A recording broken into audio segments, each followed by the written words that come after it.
Hi, everybody, and welcome back. My name is Melissa, and this year I'm sharing 365 tips for frugal living.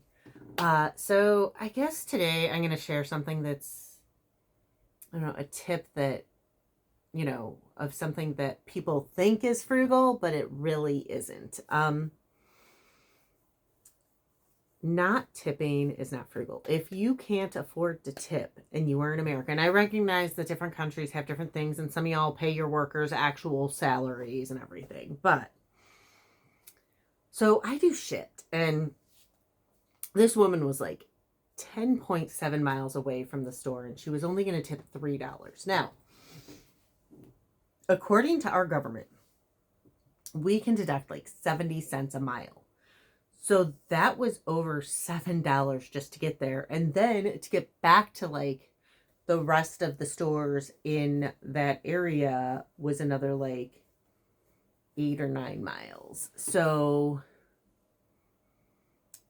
essentially, the woman was saving quite a bit of money by not having to drive it herself and quite a bit of time. She essentially was saving over an hour of her life and like 15-ish dollars.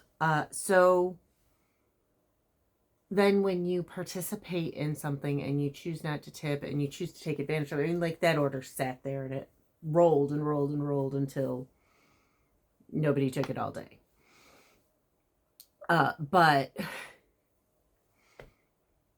that's not okay. Or when you go out to eat and you choose to not tip your server, and I'm not talking about like the new, like sometimes tipping culture can be out of control, like the tipping at McDonald's or that's just another way for McDonald's to not pay their employees. And I'm not saying that restaurants are not paying their employees and stuff, but it is. So I mean, to some extent, we all participate in the system. We all participate in this screwed up, ridiculous system that I would love to say that nothing I own had anything to do with slavery, but chances are there was some amount of slavery that went into the phone that I am currently filming on.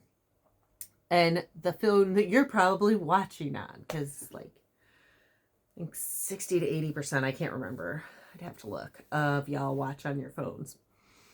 But those are frequently. You eat chocolate lately? Was it fair trade?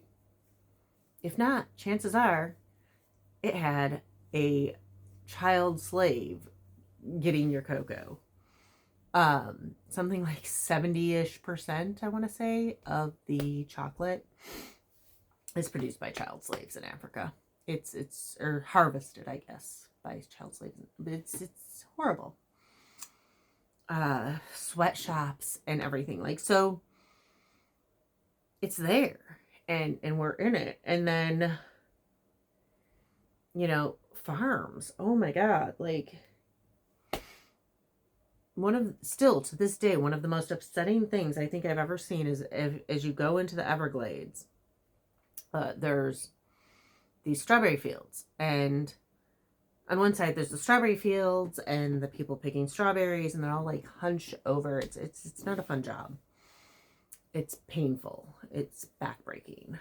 And then on the other side, you see this subdivision with these like simple houses and a fence around it and barbed wire at the top. And you're like, every time I drove by, it was the question of, are they trying to keep people out or keep people in? Like, that's always the question I asked. And then to watch them pick in the fields in the hot sun all day, it was just like sad.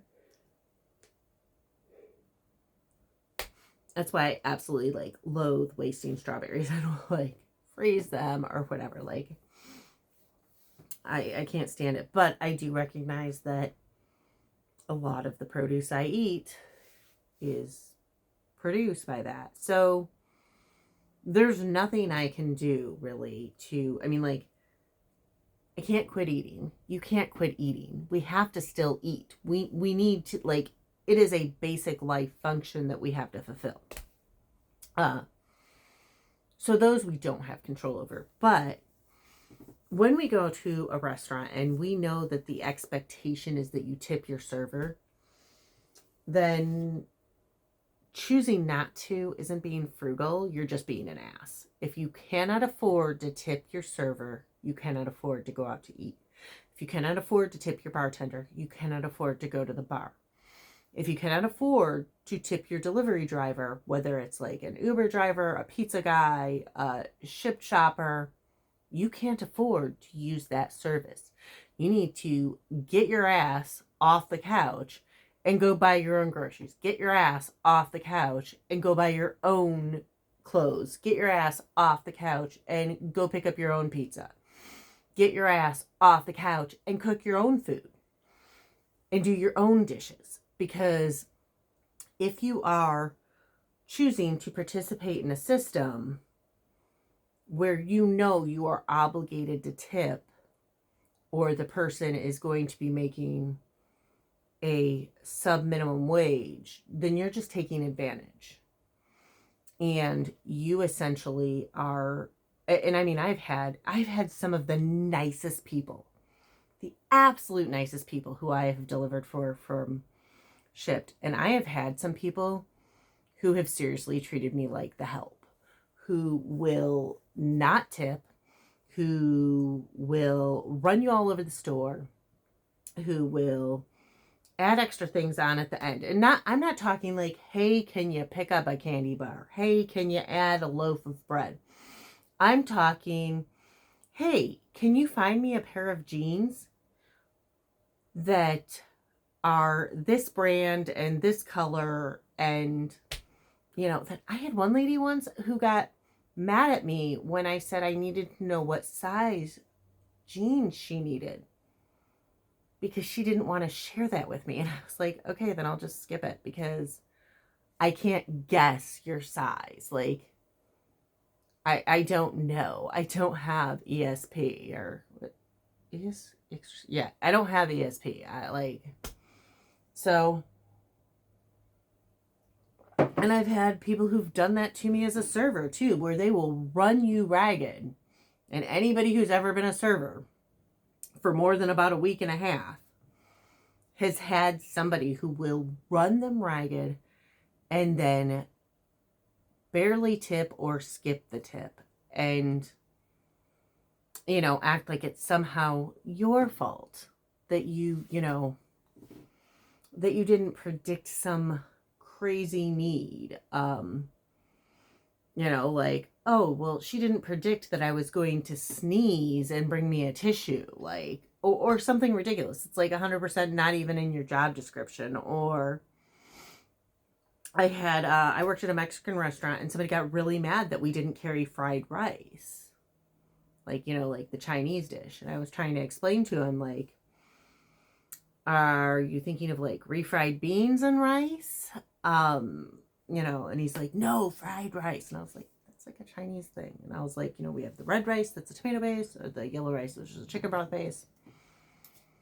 But could not get it and got really, really mad at me and used that as an excuse to not tip me, because the Mexican restaurant didn't carry Chinese food like all the Mexican restaurants carry. And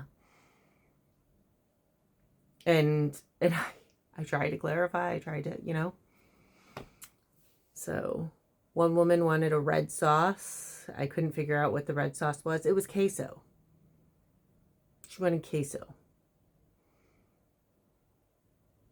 So, yeah. But all of these people will not communicate, or will, like, my grandpa had a friend who he quit going out to eat with because as soon as they get in, he would find something to complain about, like, there goes her tip. He'd get seated under a fan and he'd be like, oh, it's too cold here. There goes her tip. Get seated under the heating vent. Oh, it's too hot here. Oh, it's too this here. Like, it did not matter. He found something before the server ever got to the table to be like, we're not tipping because of this. And my grandfather always just made up for it. But eventually, it just got to be asinine.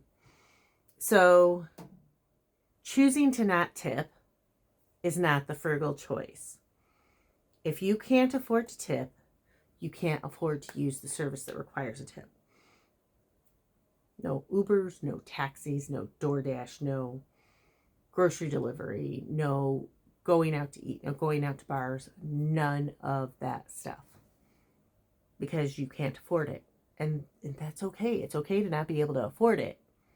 What's not okay is to do it anyways and stiff the server, stiff the driver, stiff the whatever. So, yeah.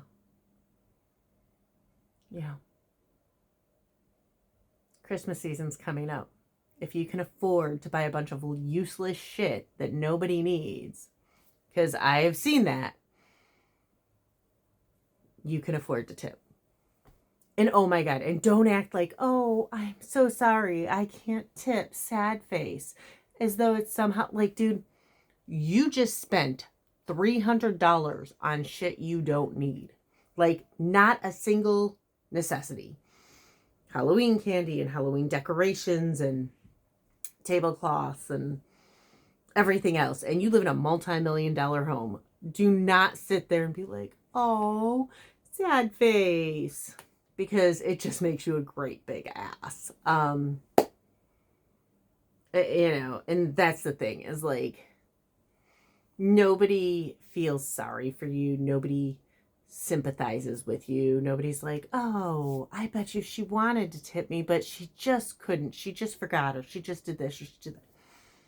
We all know you're just an ass. So don't do it. And oh my God, and don't do the whole like, another thing I hated was when people would leave me like coupons for like a free Mary Kay consultation. Like, dude, I'm not calling you. I am 100% not calling you. You just stiffed me. I am not going to go and give you money. So yeah, if you can't afford to tip, you can't afford to go out to eat, use the service, whatever. Anyways, again, my name is Melissa, and this year I'm sharing 365 tips for frugal living. If you want to hear more, please hit like and subscribe, and I'll see you all tomorrow.